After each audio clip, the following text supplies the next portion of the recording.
Gediş vaxtın gəlib çatdı. Gedirsən ged misafircan, yaxın dostlar xəbər tutdu, nədir ki dərdin şaircan. Dedim bir vaxt ayrı-ayrı, cisimlərdə vardı bir can. Fələk zalım nə qəddarmış, bu can qaldı, o can getdi. Ömür keçdi, zaman getdi.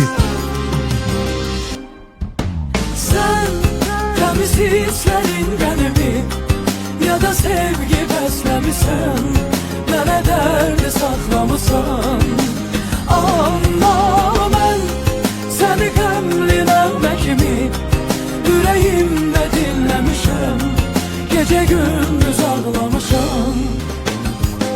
Məhəbbət ki edər təsir, yolum hər kəs azar dostlar. Bu məhəbbət biraz çox dəniz mövzudur. Tarix boyu məğlub olmayan sərkərdələri, uduzmayan şahları, bir dənə qızın baxışları söktürür.